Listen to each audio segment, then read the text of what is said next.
His Majesty the Sultan Yang di-Pertuan of Brunei Darussalam consents to present credentials to and receive letters of appointment from newly appointed envoys.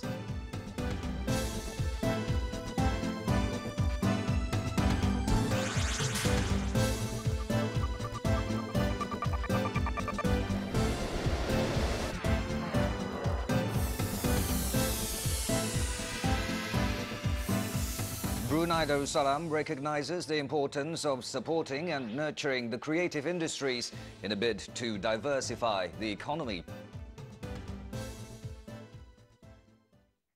Assalamualaikum warahmatullahi wabarakatuh. Bismillahirrahmanirrahim. Good evening and welcome to News at 10. I'm Azrul Bakar. And I'm Sabrina Jumama Ali. His Majesty Sultan Haji Hassan al-Bolkiah Muizzuddin Wad Daulah Ibni Almarhum Sultan Haji Marli Saifuddin Sadul Khariwaddin, the Sultan Yang di-Pertuan of Brunei Darussalam, has consented to present credentials to 2 newly appointed Brunei envoys and receive letters of appointment from 3 foreign envoys to the country. The ceremony took place at the Istana Nurul Iman this afternoon. His Majesty first consented to present a credential to Brunei Darussalam's Ambassador Extraordinary and Plenipotentiary to the Lao People's Democratic Republic, His Excellency Dr. Haji Emran bin Bahar.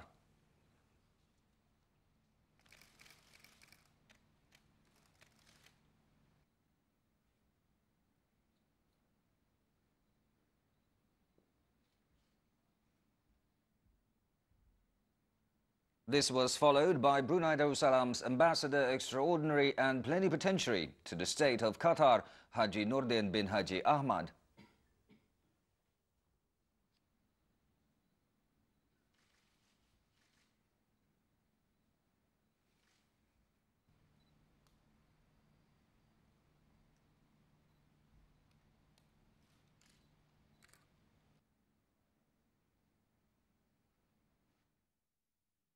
His Majesty later consented to receive letters of appointment from 3 newly appointed foreign envoys to the country.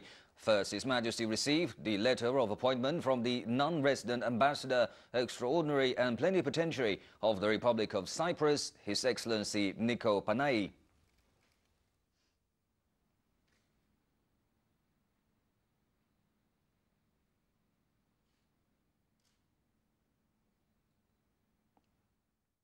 His Majesty then consented to receive the letter of appointment from the non-resident Ambassador Extraordinary and Plenipotentiary of Spain, Her Excellency Maria Bassols Delgado.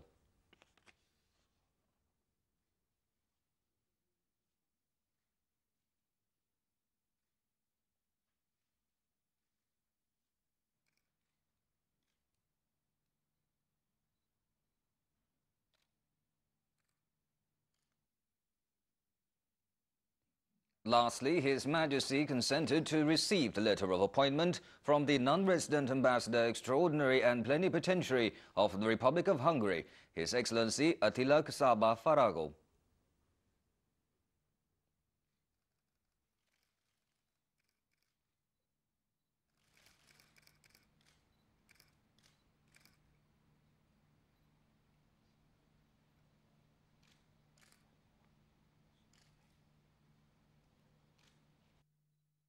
Following the ceremony, His Majesty granted an audience to the 2 new Brunei envoys before his appointment as Brunei Darussalam's Ambassador Extraordinary and Plenipotentiary to the Lao People's Democratic Republic. His Excellency Dr. Haji Emran bin Bahar, aged 50, previously served as Brunei Darussalam's Ambassador Extraordinary and Plenipotentiary to Russia.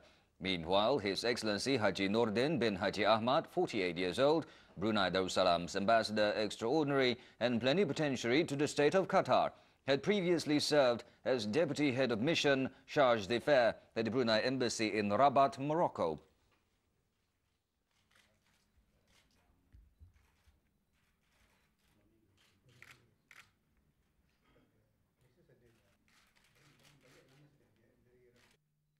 His Majesty later granted separate audiences to the newly appointed foreign envoys from the Republic of Cyprus, Spain and the Republic of Hungary.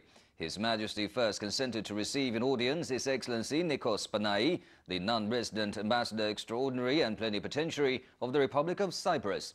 His Excellency, aged 48, is concurrently the ambassador of the Republic of Cyprus to the Republic of Indonesia and is based in Jakarta.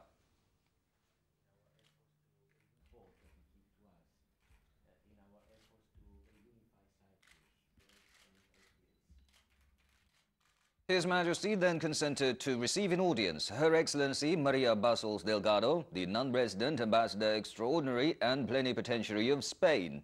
Her Excellency, aged 53, also serves as Ambassador of Spain to Malaysia and is based in Kuala Lumpur.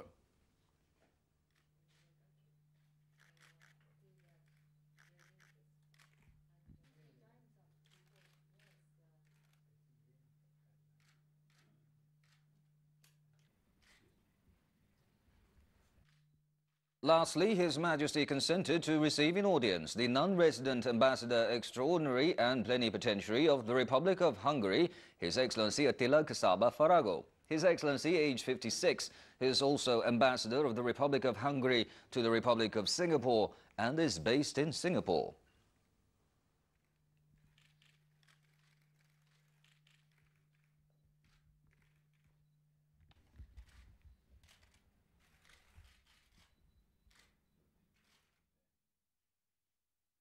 Her Royal Highness Princess Hajah Masna, the Acting Minister of Foreign Affairs and Trade, received 3 newly appointed foreign envoys today at the Ministry of Foreign Affairs and Trade.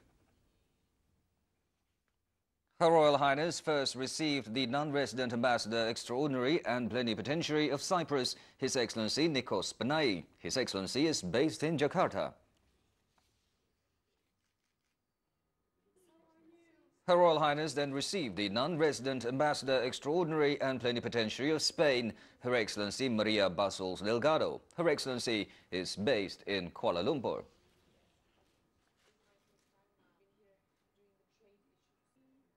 Next, Her Royal Highness received the non-resident Ambassador Extraordinary and Plenipotentiary of Hungary, His Excellency Attila Kasaba-Farago. His Excellency is based in Singapore.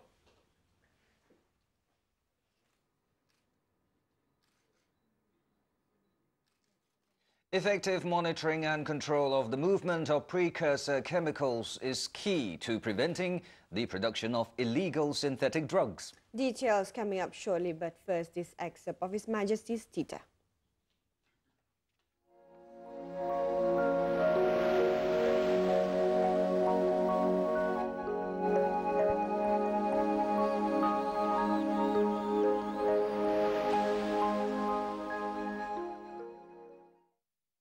The English translation of the Malay Islamic monarchy and its dissemination of its activities have been, are being and will be implemented this year. These were among the agenda discussed at the 4th meeting of the MIB Supreme Council this morning. The meeting was held at the Institute of Leadership, Innovation and Advancement, Ilia building of University Brunei Darussalam. The meeting was chaired by the Minister of Education, Yang Berhormat Pihin Orang Kaya Seri Kerana, Datuk Seri Setia Dr. Haji Awang Abu Bakar bin Haji Apong, as Chairman of the MIB Supreme Council. Also present at the meeting was Yang Amat Mulia Pangeran Lela Chetria Sahibun Najabah, Pangeran Anak Haji Abdul Aziz bin Pangeran Jaya Negara, Pangeran Haji Abu Bakar, the Chief of Adat Istiadat Negara, and a member of the MIB Supreme Council, as well as other members of Council.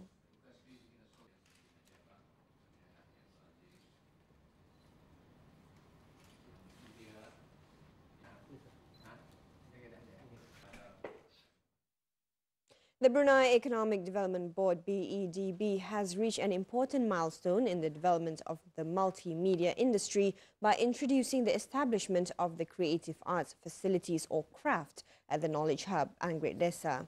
This initiative was announced at the signing ceremony with BEDB's first partner for CRAFT, a Singapore-based software company. The Deputy Minister at the Prime Minister's Office, Datuk Paduka Awang Haji Ali bin Haji Apong, as Chairman of the Brunei Economic Development Board, in his remarks, said that there are advantages of developing creative industries, the contribution to GDP, reduction of unemployment rates and the generation of new intellectual property that strengthens a nation's culture and identity. It is imperative that Brunei also recognizes the importance of supporting and nurturing these creative industries in a bid to diversify its economy. Earlier, BEDB's Deputy Chief Executive Officer Dr. Manaf Matusin, in his welcoming remarks, said that BEDB has identified the creative industries as a cluster with high potential growth and has so far concentrated on supporting the development of the ICT industry. This side effect is a Singapore-based Asia-Pacific headquarters of the Side Effect Software Inc. of Canada. The signatory for BEDB was its Chief Executive Officer, Mr. Vincent Chong, while the software company was signed by its president, Mr. Ng Tiao Kun. The internationally known software provider Houdini will provide multimedia entrepreneurs 3D animation and visual effects tools. Today, Lifestyle Expo and Dreams Wedding was launched this afternoon at the indoor stadium of the Hassan Al Bolkiah National Sports Complex, Brakas. The four-day expo aimed to give exhibitors and visitors insight towards the latest trends in Brunei Darussalam and those around the world. Officiating at the launch was the Deputy Minister of Culture, Youth and Sports, Datin Paduka Jahadina. The expo, participated by local and international exhibitors, is open to the public from 10 a.m. until 10 p.m.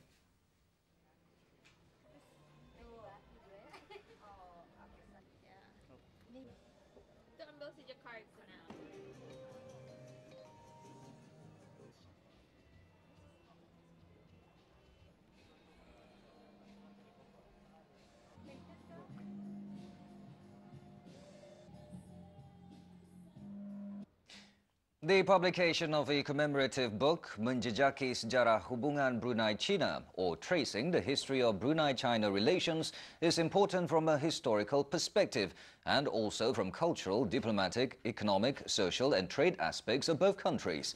Disclosing historical facts based on ancient Chinese documents has uncovered evidence of Brunei's glorious past. The Permanent Secretary at the Prime Minister's office underscored the matter at the official launch of the commemorative book on tracing the history of Brunei-China relations this morning. Penerbitan buku ini juga menyerlahkan lagi lekaran sejarah hubungan Brunei-China. Pangeran Haji Abdul Haris said that the publication of the book emphasizes the long-standing and close relationship between Brunei Darussalam and the People's Republic of China. He added that Brunei should be proud of the fact that although circumstances in the world have changed rapidly and the country's link with China has spanned more than a millennium, the relationship between the nations has remained close. This has been a consequence of the country's understanding and respect, and is convinced that such cooperation will expand continually for the mutual benefit of both nations.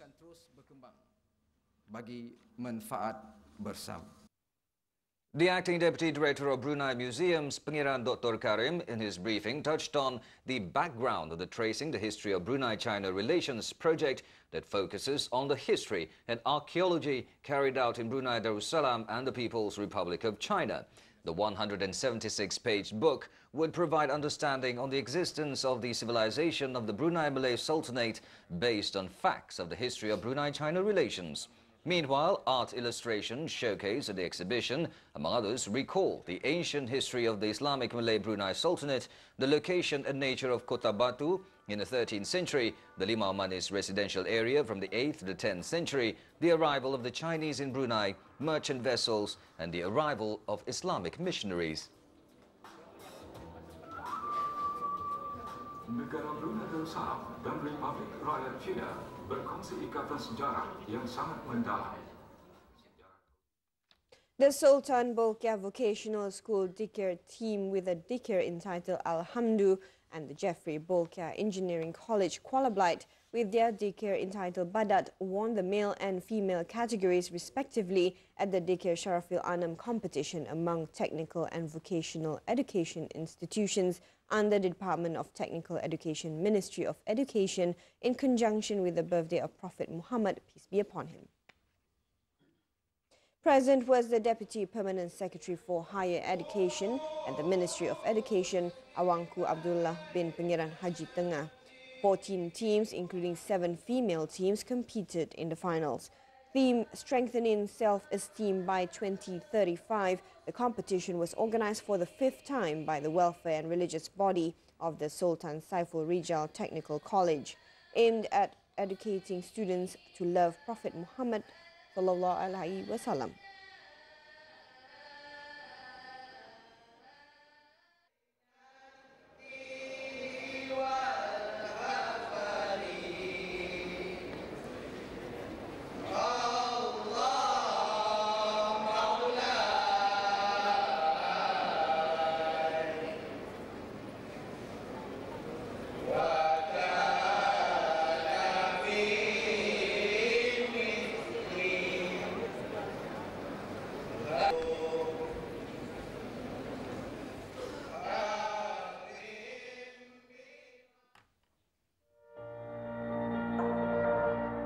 What is the future of fuel? The debate is over. Lexus hybrid drive technology is designed to optimize any fuel source on the planet, even those we don't use yet. Because when you pursue perfection, you don't just engineer a future-proof hybrid system, you engineer amazing.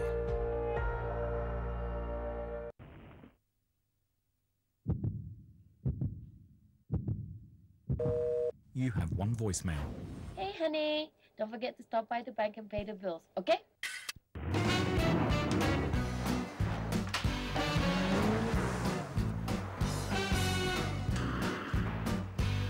Online banking with Baiduri, a world of convenience.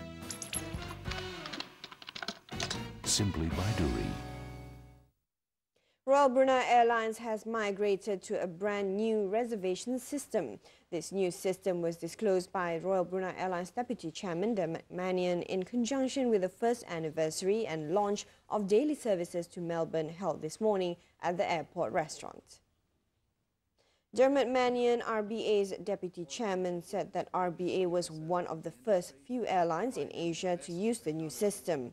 RBA, he said, provides the best system to enhance the experience of reservations, be it for travel agents or individuals. For you as individual passengers who are increasingly booking on the internet booking engine, the easiest possible experience that can be. So we're delighted with the early stages of the migration process. It is early yet, but yet again I think it's an indication of what we're about in this organisation, bringing high quality service, high quality systems to every aspect of the business that we touch. Meanwhile, the Australian High Commissioner to Brunei Darussalam congratulated Royal Brunei Airlines, saying that RBA flights to Melbourne, Australia has strengthened the relationship between Australia and Brunei Darussalam in various aspects. So it's always with great pleasure as a diplomat to be able to welcome an increased frequency of flights or connections between two countries. So well done RBA, it's a great development, it's something we really welcome, and we're very happy to facilitate continuing to develop the relationship with Australia in the future. So well done and good luck with the new venture. Thank you. There are many cases where precursor chemicals found in illegal drug laboratories in the Asian region were originally distributed through legitimate businesses and then diverted to illegal factories to produce synthetic drugs. The director of the Narcotics Control Bureau said that effective monitoring and control of the movement of precursor chemicals is key to preventing the production of illegal synthetic drugs.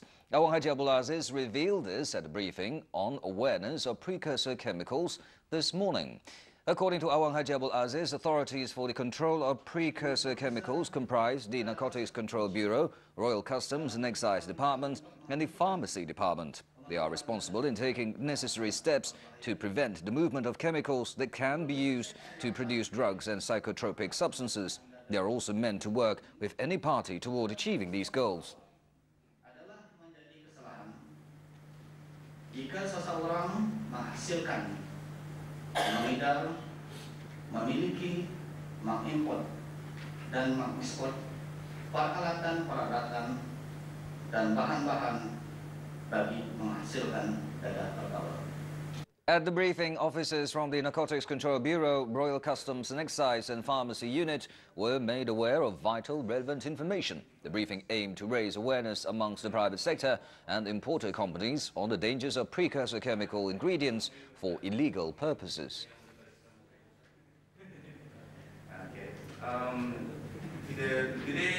Today's presentation is going to be on precursor awareness. Kimia precursor adalah kimia yang digunakan, satu bahan yang digunakan untuk pembuatan dadah. Ia digunakan sebagai bahan mentah atau bahan komponen penting dalam pembuatan dadah, sama ada bahan-bahan the core element atau bahan acceleratornya untuk mengekstrak dadah itu.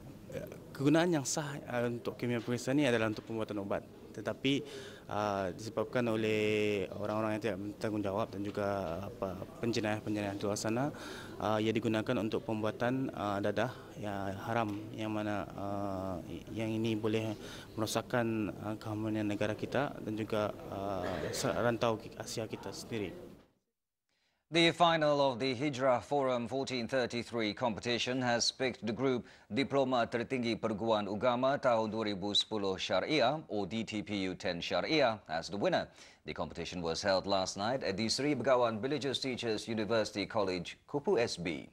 Present was the Rais of Kupu SB, Dr. Hajah Masnon binti Haji Ibrahim. Two other groups that competed were the DTPU 10 Usuluddin and Sarjana Muda Perguruan Agama tahun 2008 SMPU 08.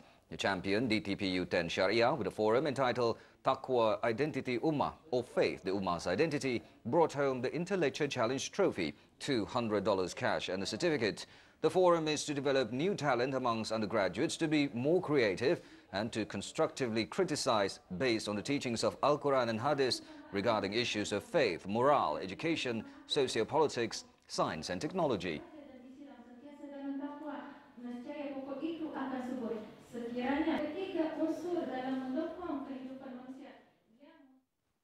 The recital of Ratib Al-Atas is one of the continuous activities towards making Brunei Darussalam a nation of zikr as desired by His Majesty the Sultan and Yang di-Pertuan of Brunei Darussalam.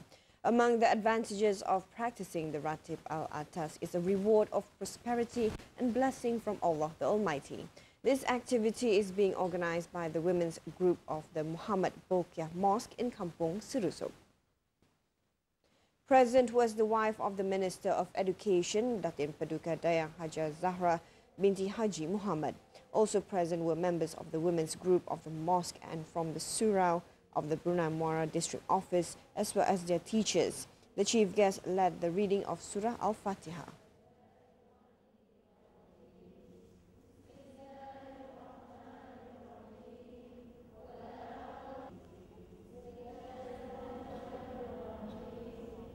Besides the Ratib Al-Atas, the women's group also attended classes of Fardu Ain, learning in-depth ways of improving the reading of Al-Quran and the Arabic language.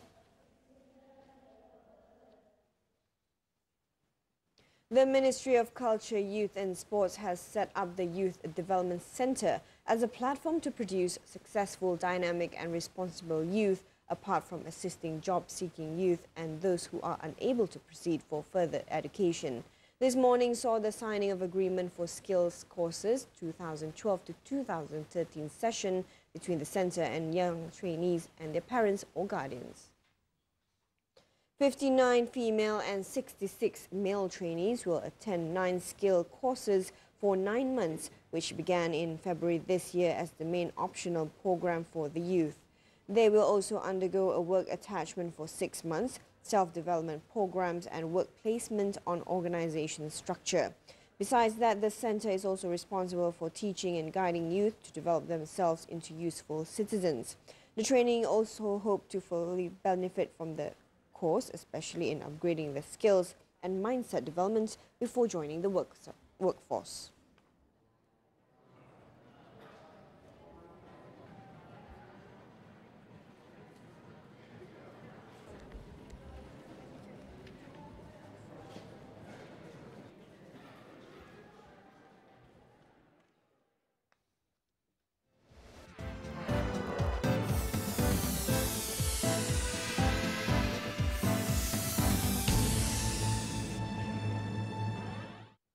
The Development in the field of livestock farming can help reduce the national dependency on meat imports from overseas. The move has been implemented by a local company in the Temburong district, and recently the farm received a group of visitors from the Kampung Melaut Consultative Council. The company, Syarikat Haji Saidil bin Muslim dan Anak-Anak, is located in Kampung Negalang Ering, Temburong. The MPK delegation comprised 25 residents of Kampung Melaut who are interested in livestock farming. The visitors were taken on tour the poultry and sheep farms as well as mushroom cultivation. Other business activities include the making of salted eggs, hatchery of ducklings and freshwater fish farm.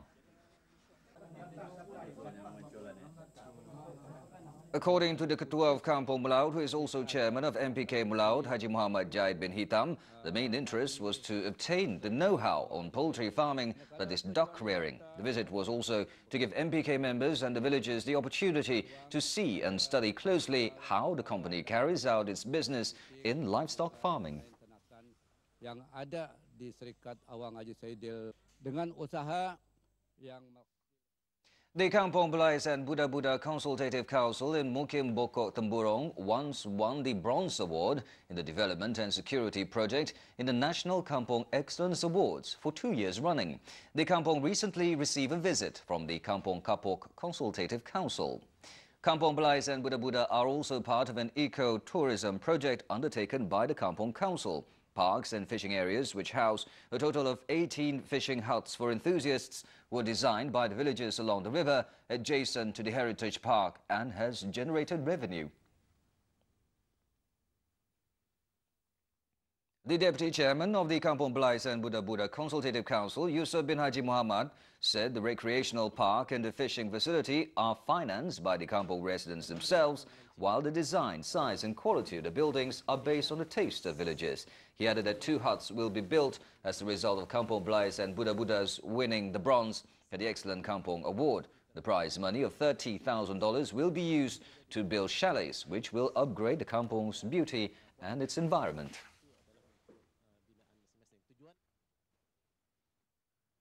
An officer at the Survey Department, Ministry of Development, Haji Muhammad Jamil bin Haji Muhammad Ali, and the manager of Selective Power Tech Consulting, SPC, Puah Heng Yu, appeared before the Bandar Seri Begawan Magistrates Courts today on charges under the Anti-Corruption Act, paragraph 131, and the Penal Crime Code, paragraph 22. The Anti-Corruption Bureau discovered that Haji Muhammad Jamil, between July 2007 and December 2008, accepted a bribe from Puah Heng Yu in payment for registration, installation and payment for his residence's e-speed that totaled $927.81, payment to repair and service his vehicle totaling $2,201.50, 6 return tickets to Kuala Lumpur, Malaysia, totaling $3,620 Brunei dollars, and a mobile phone bill payment totaling $406 Brunei dollars. An inducement for consideration to the State Tender Board to change specifications to the supply, delivery, installation, development, testing, commissioning and maintenance of the EMAP project, KPN/eGov/2/2003 in October and December 2007, and to forward SPC payment claims to the Ministry of Development between the months of May and October 2008 for the project. All the charges were read in front of the magistrate judge, Haji Abdullah Sofri. No plea was taken from the accused. Each of the accused were released on a $10,000 bail or 1 local surety. Puah Heng Yu's passport was impounded at the Anti-Corruption Bureau. Another hearing was set for April the 28th. Towards raising awareness on proper methods of disposing of rubbish by adopting the 3R concept, that is reduce, reuse and recycle, a ceremony to present the 3R bins was held at the Youth Centre in the capital this afternoon.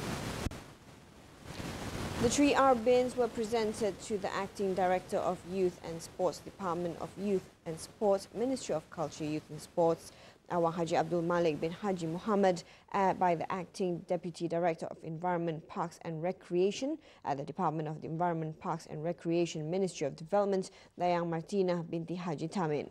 Apart from raising public awareness, the 3R bins are also hoped to train the public to dispose of rubbish properly as a habit, especially by separating recyclable rubbish accordingly.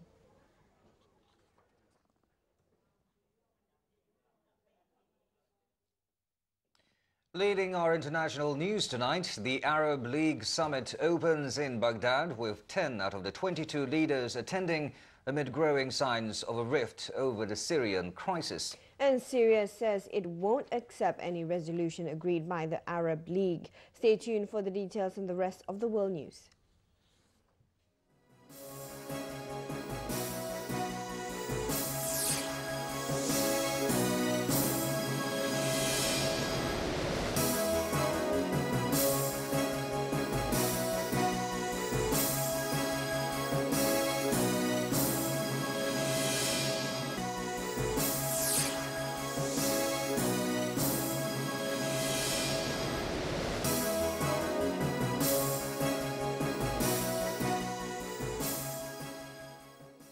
The annual Arab Summit meeting opened in the Iraqi capital Baghdad today with only 10 leaders of the 22-member Arab League in attendance and amid a growing rift between Arab countries over how far they should go to end the one-year conflict in Syria.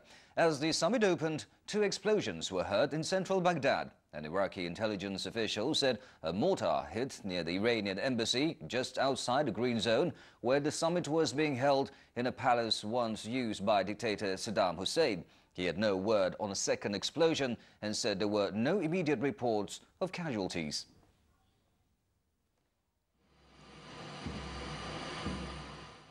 The Syrian crisis is expected to top the agenda. Arab leaders meeting in Baghdad are due to endorse the 6-point proposal from UN Arab League Special Envoy Kofi Annan, which seeks a ceasefire and political dialogue in what Iraq called the last chance for Syria. Annan's proposal calls for the withdrawal of heavy weapons and troops from population centers, humanitarian assistance, the release of prisoners and free movement and access for journalists. But it does not hinge on Assad leaving office. Arab states backed away from their initial proposal, demanding that Assad step down after Russia and China vetoed a UN draft resolution condemning him. The Annan proposal is the latest attempt to broker an end to more than a year of violence in Syria after Assad sent troops into cities to try to crush rebels seeking to end his 12-year rule. Arab foreign ministers called for a UN-backed peace plan for Syria to be put into action after President Bashar al-Assad agreed to the proposal that urges an end to violence but does not demand the Syrian leader step down. UN Secretary-General Ban Ki-moon has urged Syrian President Bashar al-Assad to quickly implement a peace plan that he has accepted, which calls for the army to return to its barracks.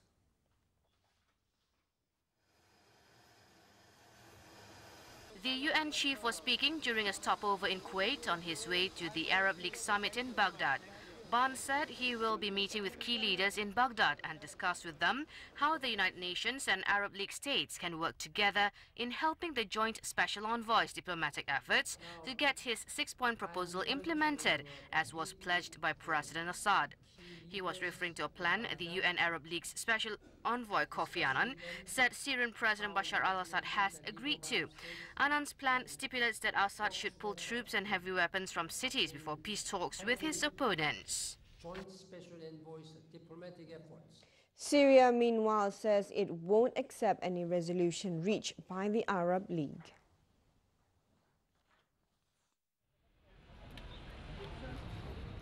Syrian Foreign Ministry spokesman Jihad Makdisi said since the suspension of its Arab League membership, Syria has handled relations with other Arabic countries in a bilateral way.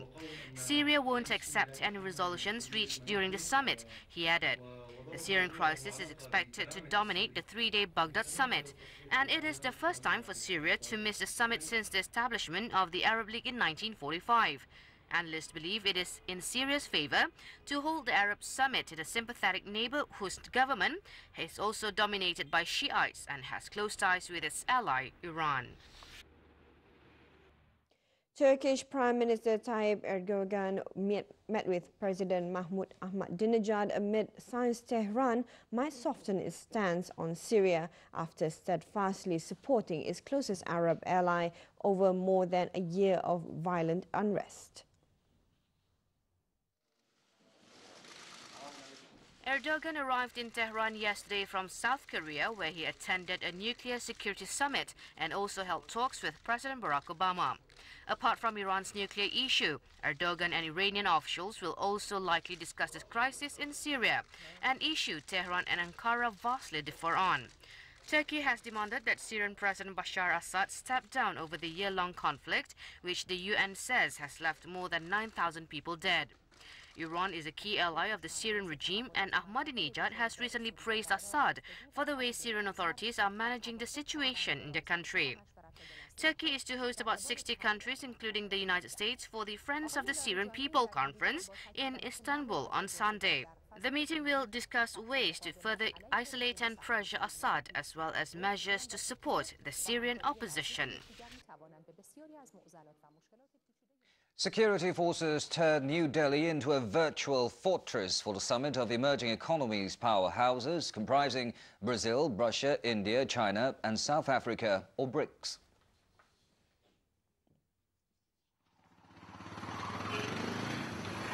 Security forces left no stone unturned as they patrolled throughout the city and kept a vigil to prevent an untoward incident from taking place.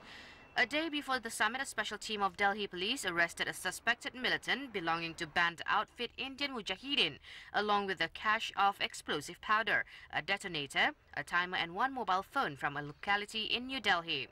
Over the past years, the BRICS countries have become an important locomotive in pushing forward global economic growth.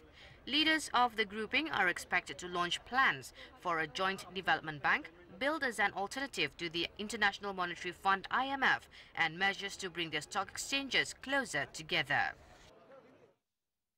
In neighbouring Pakistan, at least 4 people were killed and several injured in overnight violence following the murders of political activists. Police said the violence erupted in Karachi and other parts of southern Sindh province after 2 political party workers were gunned down yesterday. The dead activists belong to the Awami National Party (ANP). According to local media reports, unknown gunmen opened fire on the car of Zainul Abidin, killing him. The bullets also injured an unnamed colleague of Abidin. Police said shootings in several parts of Karachi late yesterday and early today killed 3 more people. ANP blames authorities for not cracking down on the murders of political workers in recent days.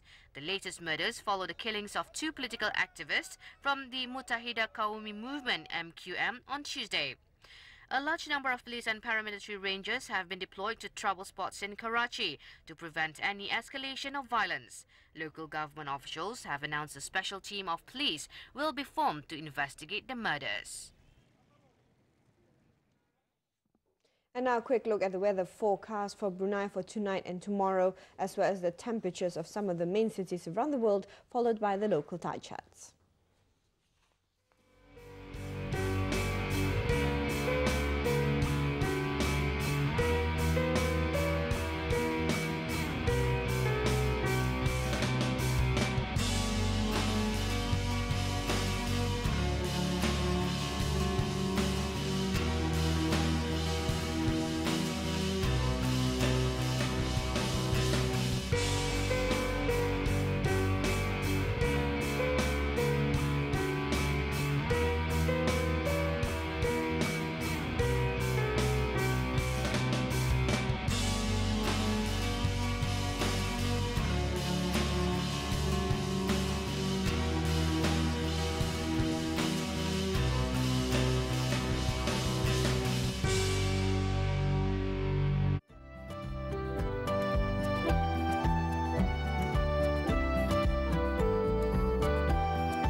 Moving on to the NISA Zakat or tithe rates for cash and property.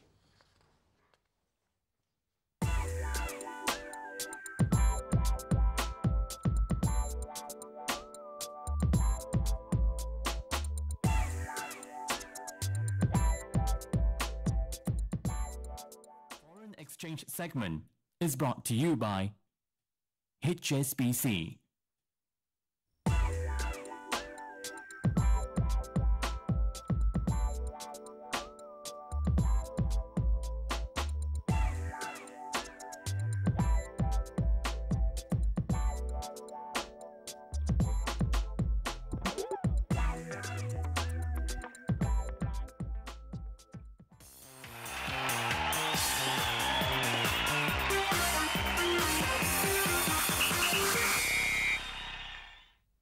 The DST National Football League and BIBD SRC demolished Youngsters FC 9-1 last night at the Brakas Sports Complex. BIBD in white was too strong for Youngsters FC when they led 6-0 in the first half. Shaiful Muhammad scored the first goal in the 6th minute. Muhammad Saiful Ammar Haji Adis added another 2 goals in the 8th and 37th minute. Meanwhile, the other 3 goals came from Haji Khairul Anwar, Haji Muhammad Yaqub in the 18th minute, Muhammad Saidi Abang Rahman 14 minutes later, and Muhammad Salihin Suhaimi in the 42nd minute.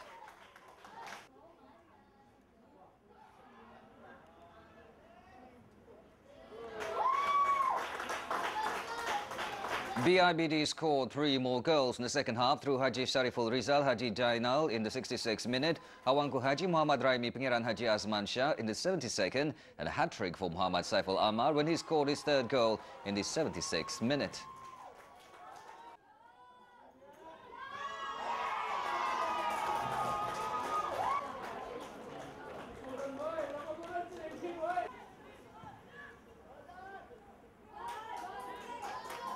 Khairul Azim Abdullah scored a consolation goal for Youngsters FC in the 69th minute. The final score, BIBD SRC 9 and Youngsters FC 1.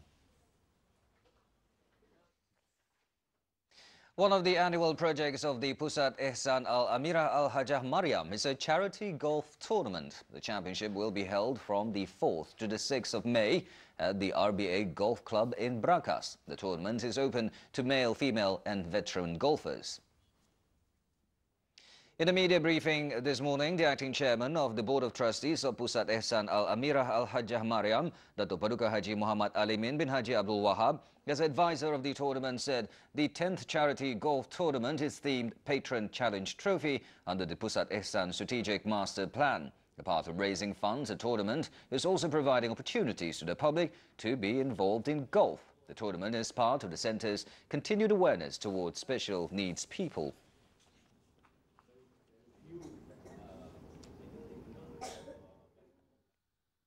Finally, let's reflect on a sabda of Prophet Muhammad, peace be upon him, on the rewards that are of great loss to mankind, as narrated by Al-Bukhari. Rasulullah sallallahu alaihi wasallam in the sabda said, 2 types of reward that mankind loses greatly are health and freedom. Thank you for being with us on News at 10. Have a great Friday tomorrow and good night. Assalamu alaikum wa rahmatullahi wa barakatuh.